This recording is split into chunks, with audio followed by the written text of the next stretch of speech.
बेटा रेनबो का फॉर्मेशन समझ में आ गया था लास्ट क्लास में, कैसे हो रहा था मैं? कौन से दो फिनोमेना इंपॉर्टेंट है यहाँ पे लिखा हुआ है सामने? कौन से दो फिनोमेना इंपॉर्टेंट है यहाँ पे? रिफ्रैक्शन और डिस्पर्जन। एक एक्स्ट्रा हो रहा है, उसका नाम अगर किसी को याद हो बता दो यहाँ पे। रिफ्लेक्शन, इंटरनल रिफ्लेक्शन है ना, इसको टोटल इंटरनल रिफ्लेक्शन भी कहते हैं। ठीक है, तो लिखो रेनबो के बारे में पॉइंट नंबर 1। पॉइंट नंबर 1 हो गया होगा शायद। It is a natural spectrum appearing in the sky after rain shower. Next point लिखो, it is formed by the dispersion of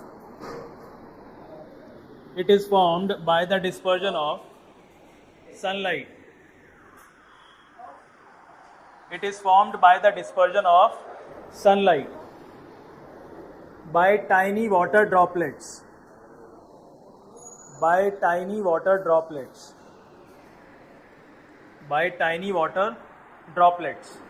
present in the atmosphere. ठीक है, कोई दिक्कत है बेटा? ये वाटर ड्रॉपलेट्स की वजह से बनता है, डिस्पर्जन होने की वजह से जो ड्रॉपलेट्स एटमॉस्फेयर के अंदर प्रेजेंट हैं। Next, it is always formed in the direction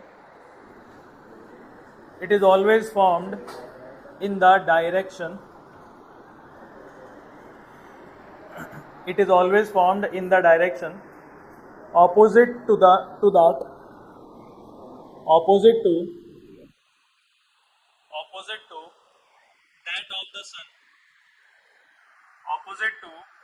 that of the sun.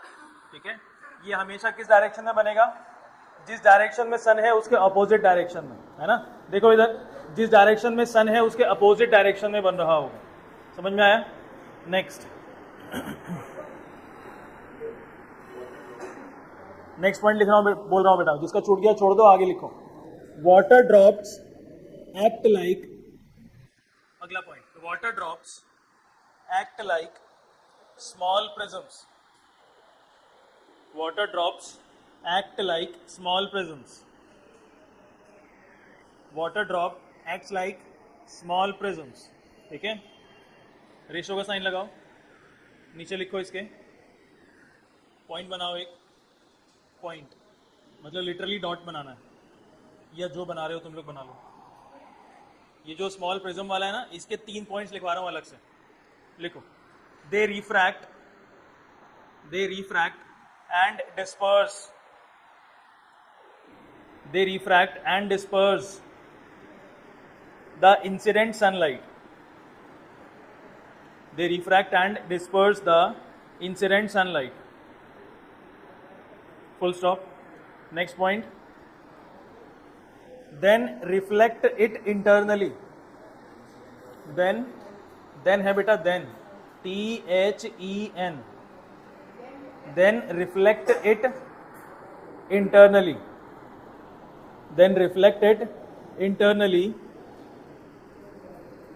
Next point. Finally, refract it again.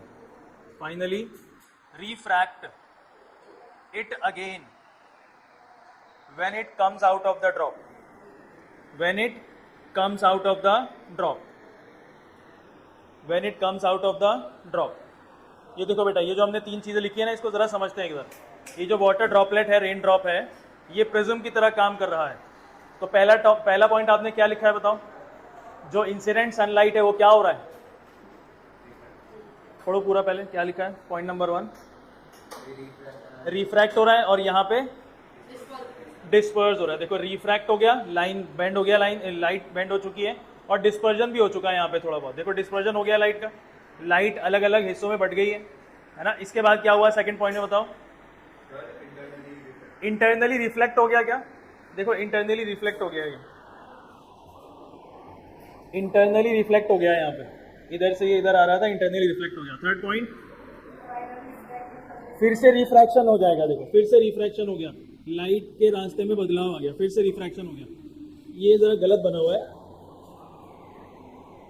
ये ठीक ही है, छोड़ो हटो। हो सकता है एनसीईआरटी में इन दोनों को ना ऐसे करीब करके बनाया गया हो। कोई दिक्कत नहीं, ठीक है।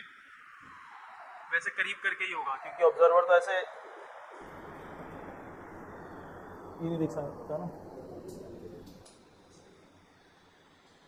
ठीक है। यहाँ पे ऑब्जर्वर है, कैसे बनाते हैं यहाँ, ठीक है। यहाँ पे ऑब्जर्वर है, ये इसको देख रहा है रेनबो को, रेड और वॉयलेट, मेरे ख्याल से नहीं, सॉरी, रेड ऊपर होता है और वॉयलेट नीचे होता है। रेनबो देखा है किसी ने कभी? रेड कलर किस तरफ होता है?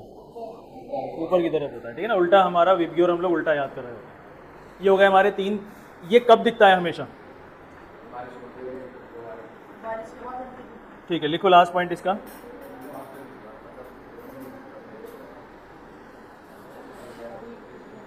It can be seen on a sunny day, it can be seen on a sunny day, it can be seen on a sunny day by looking at sky,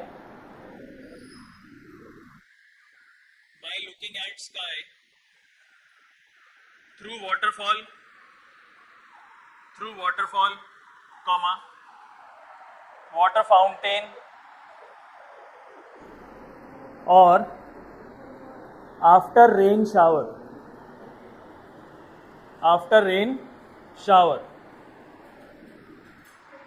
comma, with the sun behind you,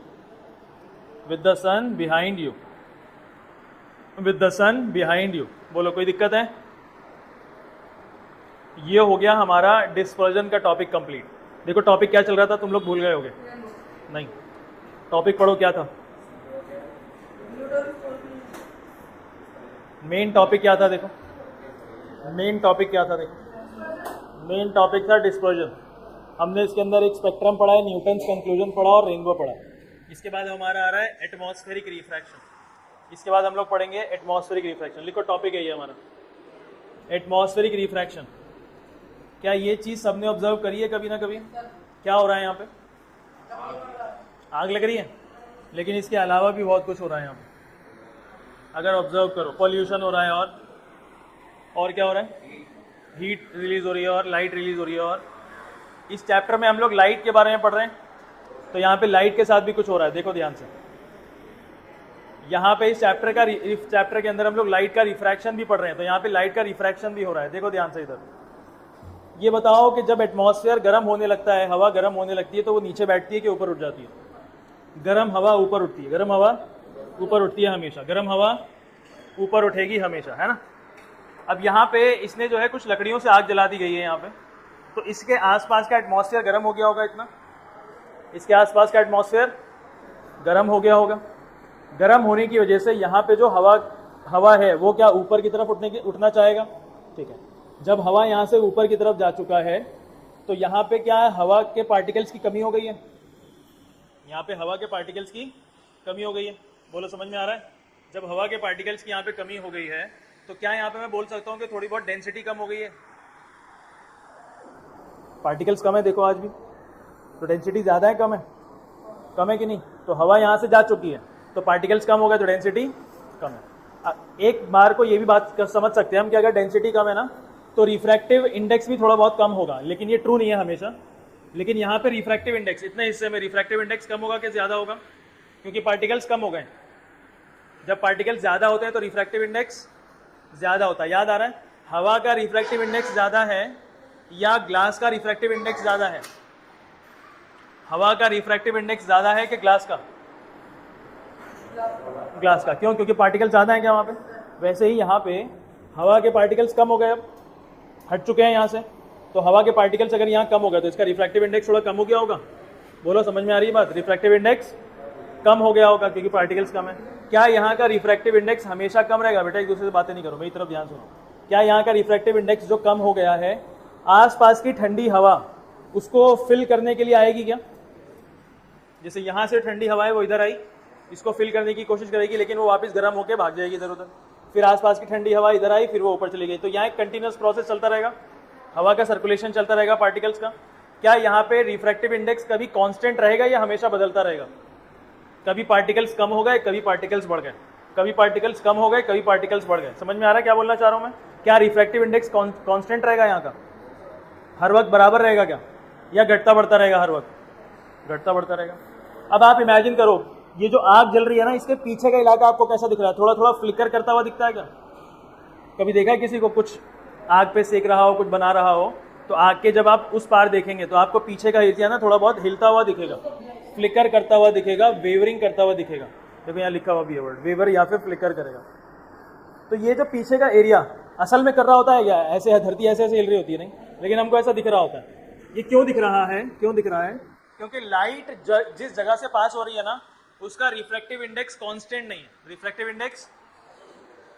index कभी ज्यादा है कभी कम है, कभी ज्यादा है कभी, तो रिफ्रैक्टिव इंडेक्स ज्यादा होगा तो भी रिफ्रैक्शन होगा, और कम होगा तो भी रिफ्रैक्शन होगा। ज्यादा होगा टुवर्ड्स द नॉर्मल बेंड हो जाएगी लाइट, कम होगा तो away from the normal bend हो जाएगी लाइट। समझ में आ रहा है क्या बोल रहा हूँ मैं? तो लाइट जब इस जगह से पास हो रही है तो हर वक्त रिफ्रैक्शन हो रहा है, यानी कि लाइट बेंड हो रहा है बार बार, कभी ऊपर की तरफ बेंड, कभी नीचे, ऊपर नीचे बेंड होता रहेगा। तो क्या यहाँ पे एक स्पेशल इफेक्ट क्रिएट हो जाएगा जिसको हम लोग फ्लिकर कहते हैं। समझ में आ रही है बात क्या बोल रहा हूँ मैं? क्योंकि लाइट जो पास हो रही है, जैसे हवा से पास हो रही है, तो कांस्टेंट है मान लो इसका, इस वक्त इस जगह का जो हवा का एटमॉस्फेरिक रिफ्रैक्टिव इंडेक्स है वो कांस्टेंट है इस लेयर का। तो लाइट जो पास हो रही है, हमको जो लाइट है ना ये फ्लिकर करते भी नहीं दिख रही, क्योंकि यहाँ पे रिफ्रैक्टिव इंडेक्स कांस्टेंट है, बदल नहीं रहा।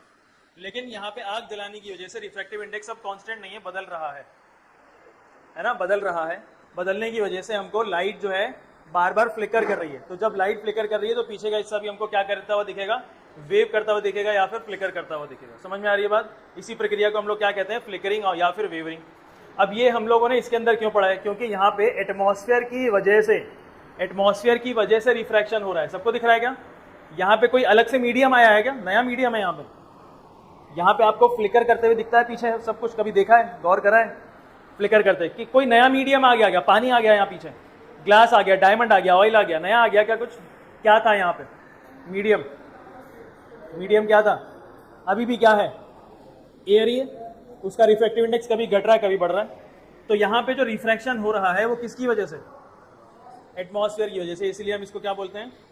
Atmospheric refraction. ये एक बहुत ही ज़्यादा सिंपल एग्जाम्पल है समझाने के लिए। अभी इससे ज़्यादा एक और थोड़ा सा टफ एग्जाम्पल आएगा, वो समझना जरूरी है। ठीक है, लिखो एटमॉस्फेरिक रिफ्रैक्शन, डेफिनेशन लिखो।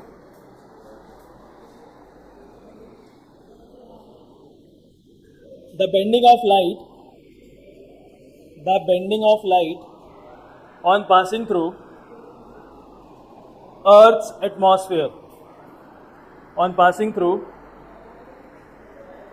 atmosphere is known as atmospheric refraction.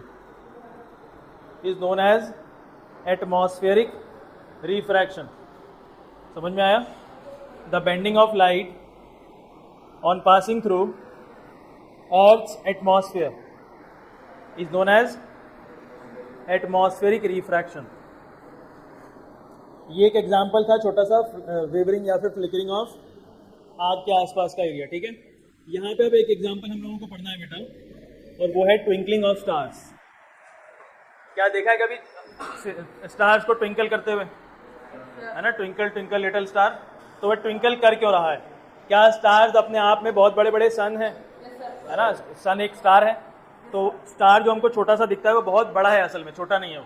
ठीक है, तो वो जो है ना हमको दिखता कैसा है? ऐसे ट्विंकल करता हुआ दिखता है या फ्लिकर करता हुआ दिखता है। तो ऐसा क्यों दिखता है हमको, इसके बारे में सवाल है हमारा। ठीक है, तो लिखो, इसका एक एग्जाम्पल है ये एटमॉस्फेरिक रिफ्रैक्शन का एक छोटा सा टॉपिक, छोटा सा पार्ट, सब टॉपिक। देखो इधर, देखो इधर,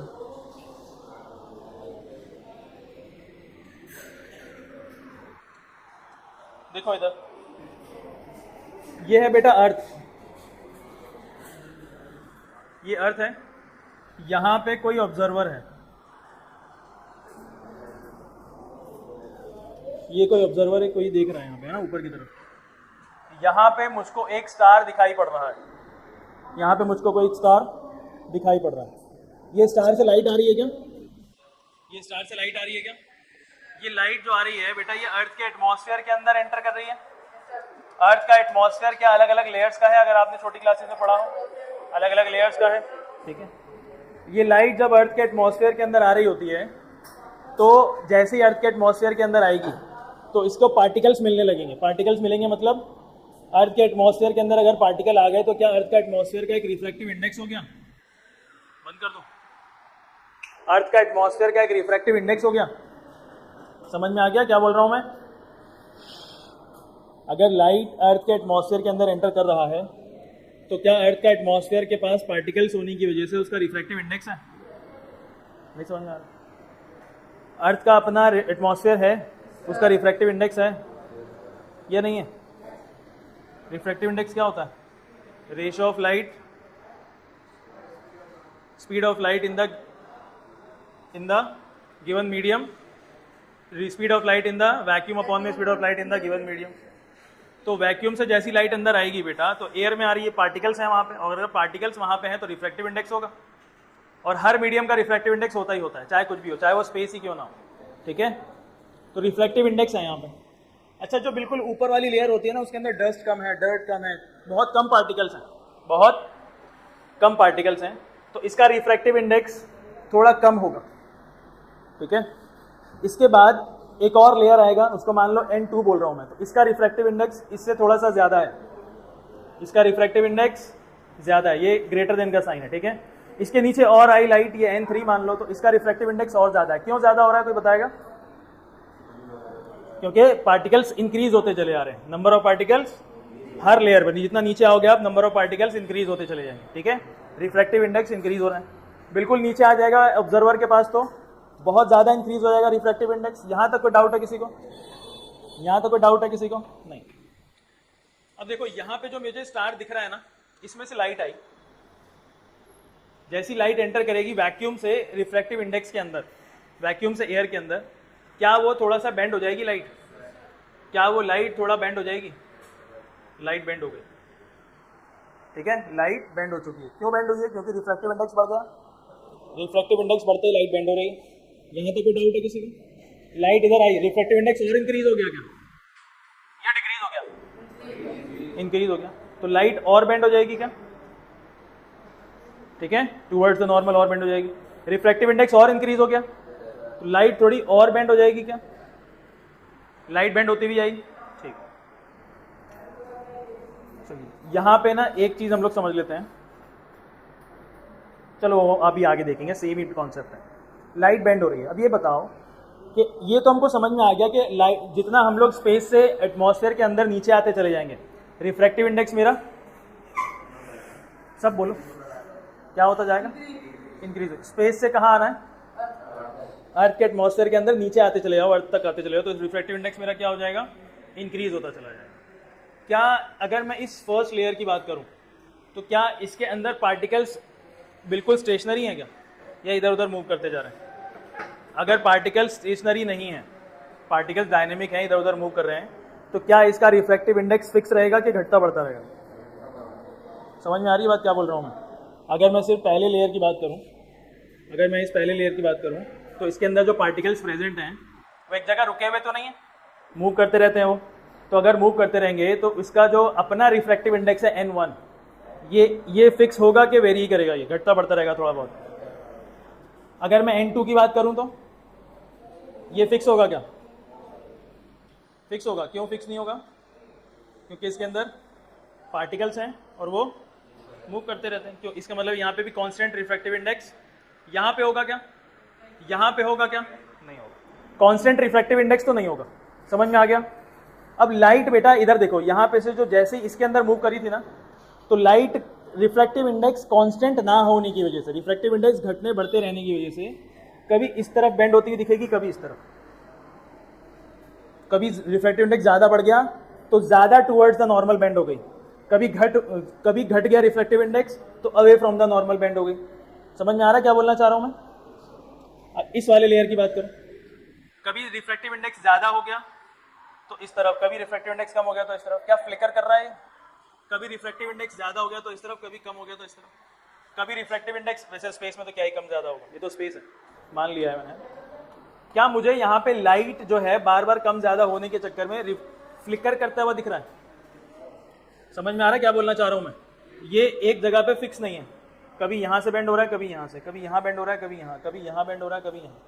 क्या मुझे लाइट बार बार ऐसे फ्लिकर करते हुए दिखेगी?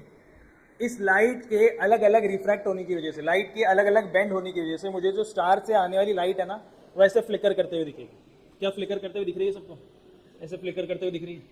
इन लाइट के फ्लिकर होने की वजह से मुझे जो स्टार है वो ट्विंकल या फिर फ्लिकर करता हुआ दिखता है। बोलो, बात समझ में आई? पहला कॉन्सेप्ट क्या था कि जैसे जैसे आप एटमॉस्फेयर के अंदर नीचे आते चले जाएंगे तो रिफ्रैक्टिव इंडेक्स बढ़ेगा, कंफर्म है। लेकिन हर एक लेयर का रिफ्रैक्टिव इंडेक्स कांस्टेंट नहीं है, मूव करते रहते हैं पार्टिकल्स उसके अंदर, तो कभी घट जाते हैं ज़्यादा, कभी ज़्यादा बढ़ जाते हैं। समझ में आया? कोई कॉन्सेप्ट में दिक्कत है यहाँ पे भी?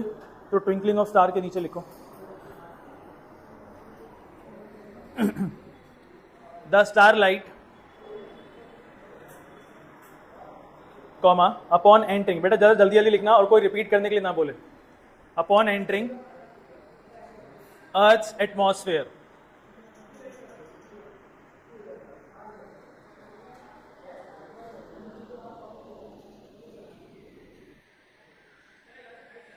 upon entering Earth's atmosphere, comma, undergoes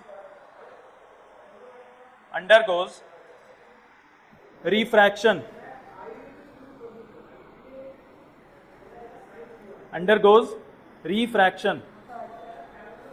continuously, undergoes refraction continuously before it reaches the earth, before it reaches the earth, before it reaches the earth, full stop. Since the refractive index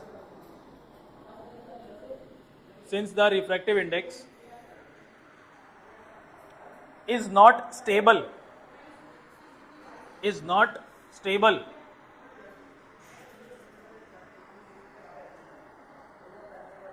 for any of the layers,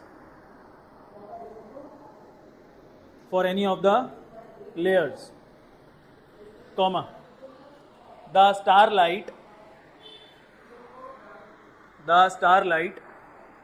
seems to be increasing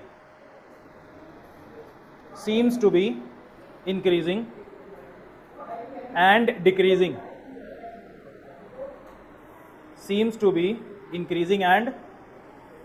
decreasing, continuously.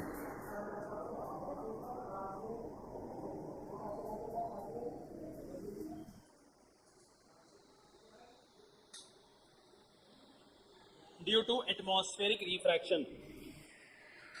to atmospheric refraction, full stop. Line change करो।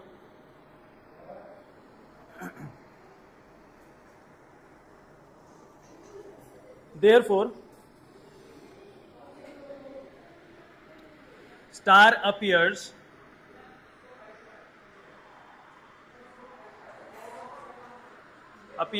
brighter sometimes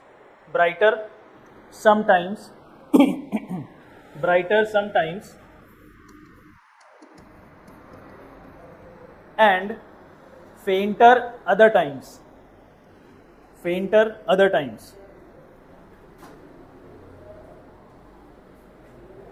which gives an effect of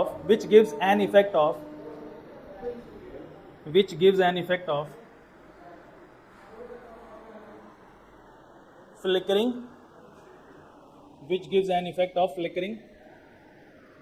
or twinkling of stars,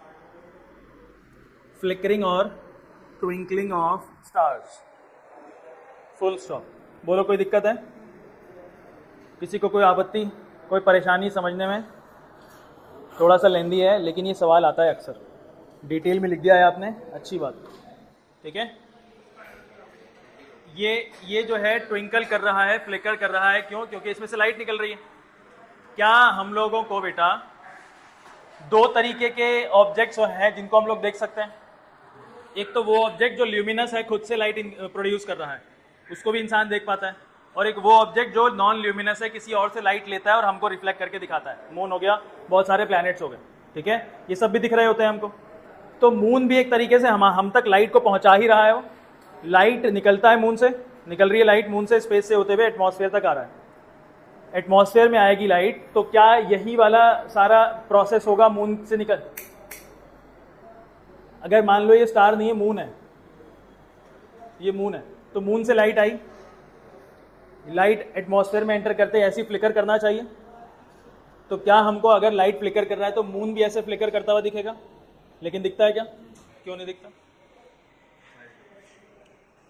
moon का size बड़ा है, हाँ दिखता है, वो अलग बात है। तो और कोई रीजन है इसका? देखो इधर, समझ में आया सवाल क्या बोलना चाह रहा हूं मैं? बेटा ट्विंकल तो हमको फ्लिकर करते, सॉरी स्टार्स तो ट्विंकल करते हुए दिखते हैं, लेकिन प्लैनेट्स भी तो है ना? प्लैनेट्स भी जो है हेवनली बॉडीज हैं, उनमें से क्यों नहीं हम लोगों को फ्लिकर करते हुए दिखते हैं वो? तो इसका सवाल है अगला, लिखो। Why planets do not twinkle? Why planets do not twinkle? Why planets do not twinkle?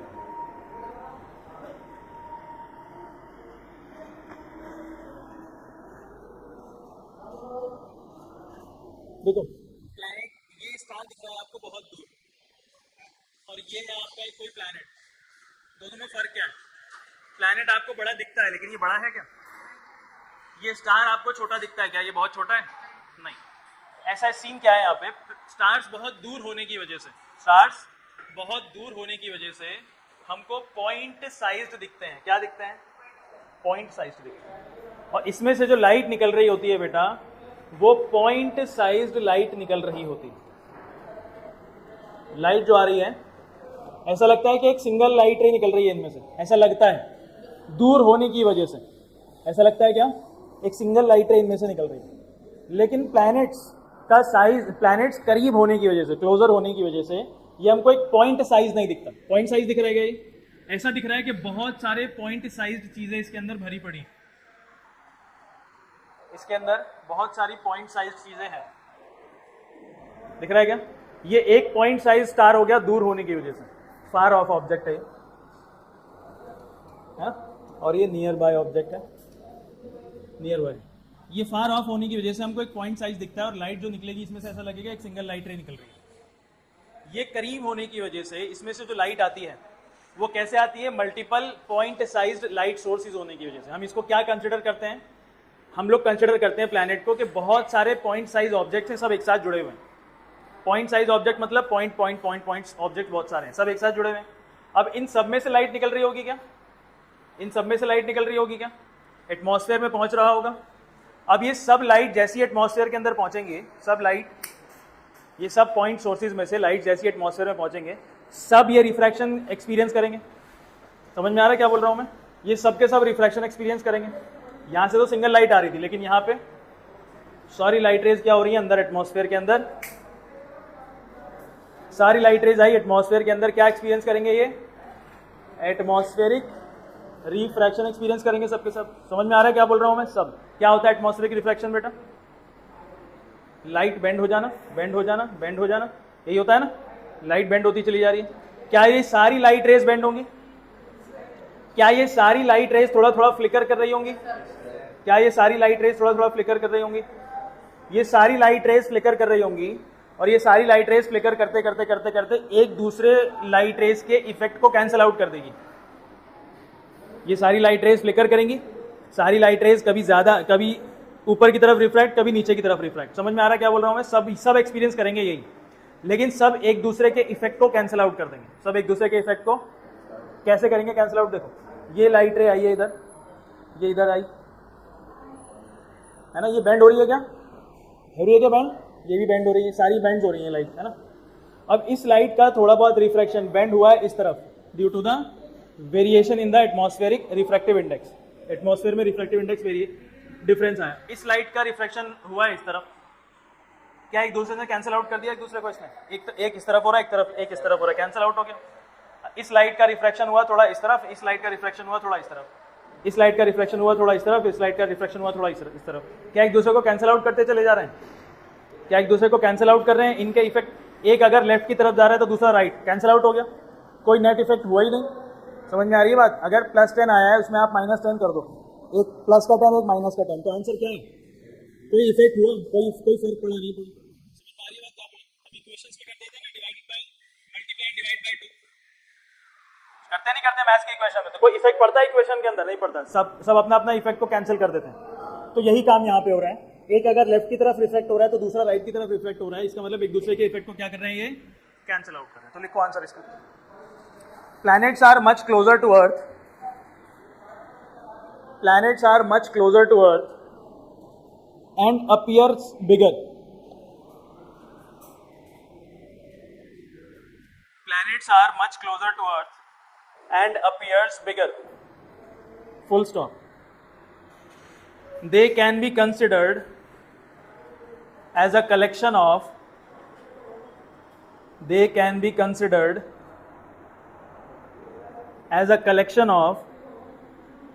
large numbers.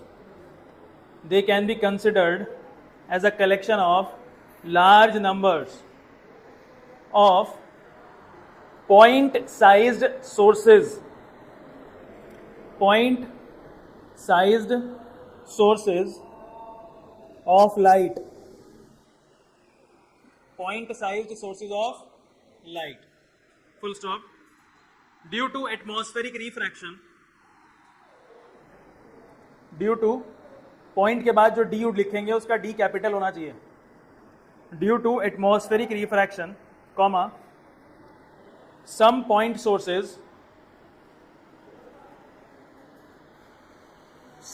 Sources look brighter and other appears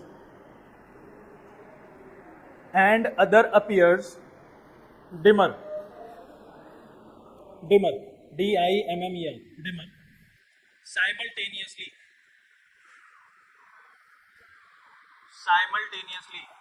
मतलब एक साथ, simultaneously मतलब एक साथ, full stop. The total effect becomes zero. The total effect becomes zero, and brightness of planets remain same always. बोलो कोई दिक्कत है, समझ में आया? Brightness of planets remain same always. इसी का एक और सब टॉपिक है बेटा, advance sunrise and delayed sunset.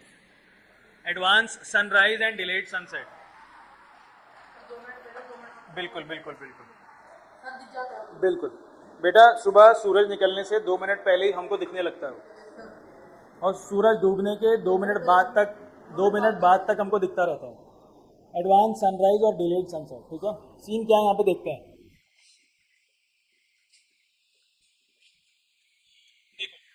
ये है अर्थ, और यहाँ पे जो है कोई बंदा खड़ा है, मान लो मैं हूं ये, ठीक है.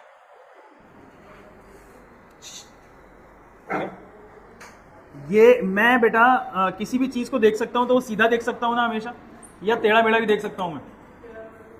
कैसे? मैं हमेशा सीधा देख सकता हूं. अगर यहाँ देख रहा हूं तो बिल्कुल सीधा, यहाँ देख रहा हूं तो बिल्कुल सीधा, मैं सीधा देख सकता हूं. बस मैं अपने स्ट्रेट लाइन विजन को क्या कहते हैं हम लोग, हॉराइजन कहते हैं. क्या कहते हैं, है ना, हॉरिजॉन्टल विजन है मेरा स्ट्रेट लाइन का.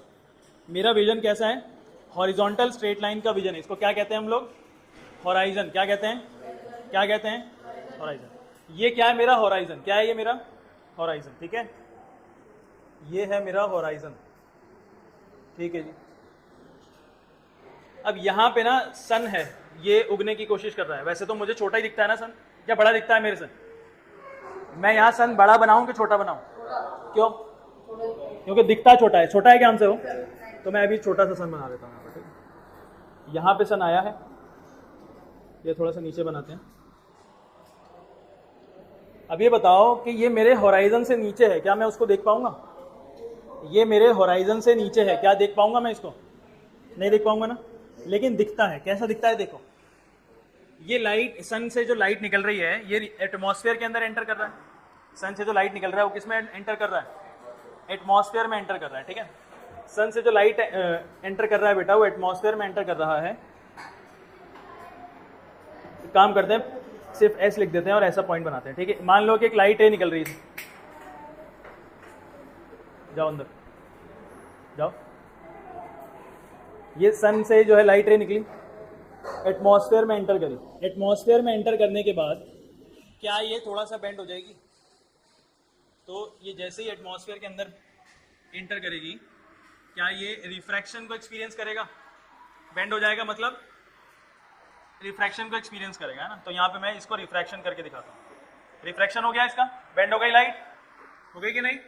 क्या और बेंड होगी लाइट? क्या और बेंड होगी लाइट? क्या और बेंड होगी? क्या ये लाइट बेंड होते होते होते होते मेरी आंखों तक पहुंच चुकी है? मैंने तो अपने होराइजन को नहीं पलटा, कर्व नहीं किया, लेकिन ये मेरा जो सनलाइट निकल रही है ये बेंड होते हुए मेरी आंखों तक पहुंच चुकी है। अब ये मेरे होराइजन से नीचे है, देखो इतना नीचे है, लेकिन फिर भी मुझे सन दिखने लगेगा। और ये कितनी देर तक चलता है ये काम? 2 मिनट तक चलता है। अभी 2 मिनट बाकी हैं सन को मेरे होराइजन के पास आने में। 2 मिनट बाकी है मेरे होराइजन के करीब आने में, लेकिन 2 मिनट पहले ही मुझे सन दिखने लगता है। बोलो बात समझ में आई? ऐसा क्यों होता है? बिकॉज ऑफ द कौन सा रिफ्रैक्शन? Atmospheric refraction. क्यों होता है ऐसा? अब यहाँ पे बेटा ये है अर्थ, यहाँ पे फिर से मैं हूँ, यहाँ पे ये सन है, ये मेरा होराइजन है, लाइट एंटर कर रही है, बेंड हो रही है, बेंड हो रही है, मेरे आंखों तक पहुँच गई। ये नीचे पहुँच चुका है सन, ये सनसेट है ना, ये सनसेट है, ये सन नीचे पहुँच चुका है, लेकिन फिर भी मेरे होराइजन तक मुझे सन अभी तक दिखता रहेगा। ये कब, कितनी देर तक दिखता रहेगा? 2 मिनट तक दिखता रहेगा। समझ में आया? एडवांस सनराइज और डिलेड सनसेट। कोई दिक्कत तो लिखो। Sun is visible to us, sun is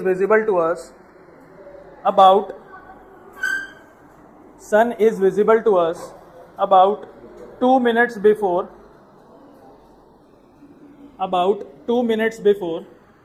actual sunrise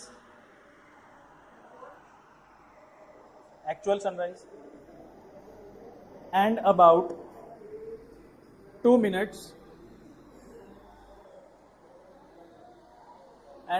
minutes after the actual sunset. 2 minutes after the actual sunset, because of atmospheric refraction.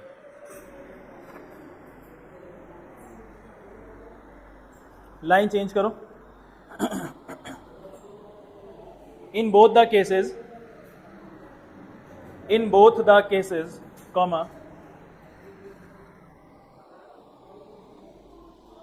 light entering into atmosphere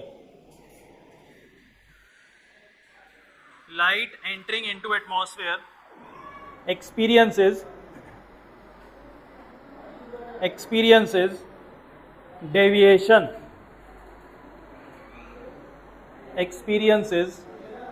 deviation due to atmospheric refraction, full stop. Therefore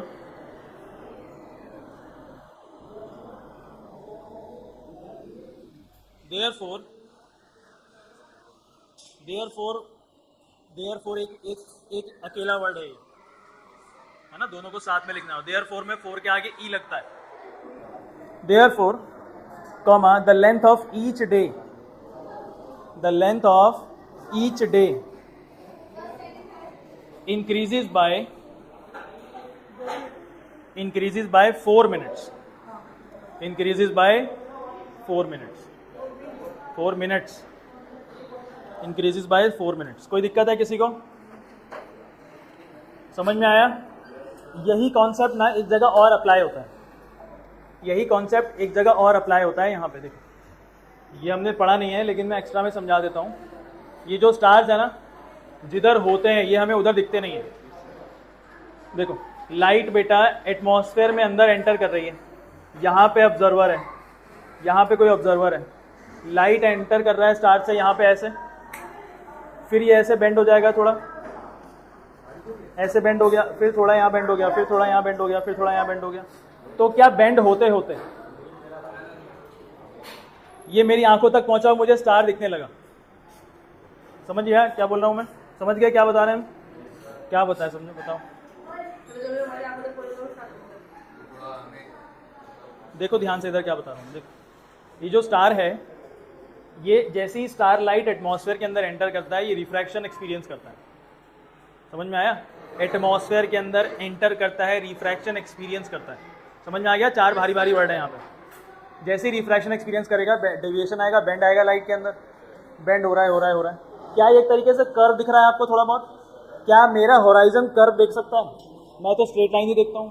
तो मुझे ये जो star है ना, वो पता है कहाँ दिखता होगा? ऐसा यहाँ पे दिखता होगा। यहाँ पे जो स्टार है ना, वो कहाँ दिखता है मुझे? यहाँ पे थोड़ा सा।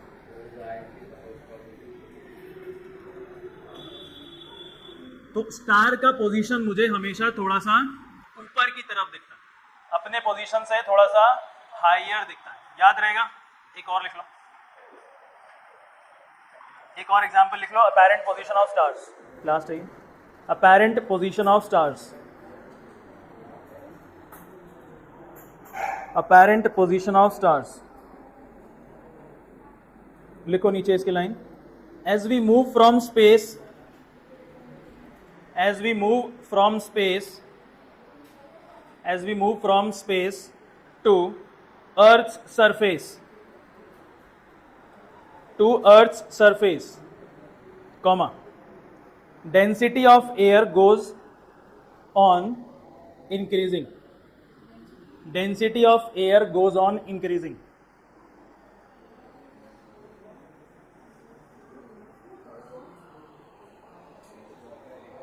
Full stop.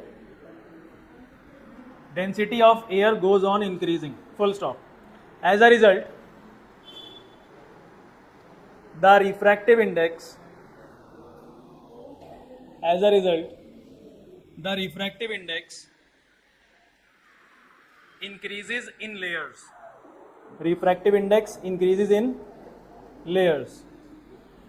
As a result, refractive index, as a result, refractive index increases in layers. ठीक है, लाइन चेंज करो, लिखो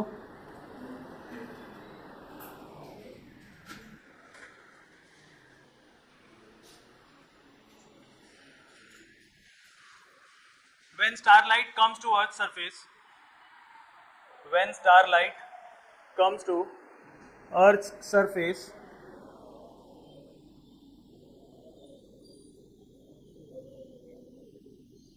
it bends towards the normal. It bends towards the normal.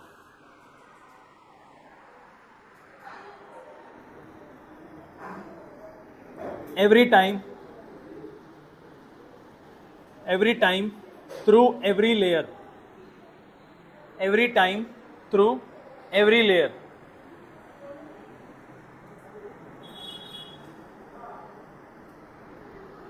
Due to the increase in refractive index.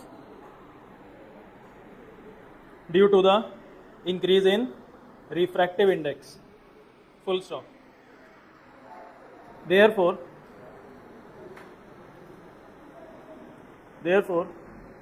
stars appear. Therefore, stars appear higher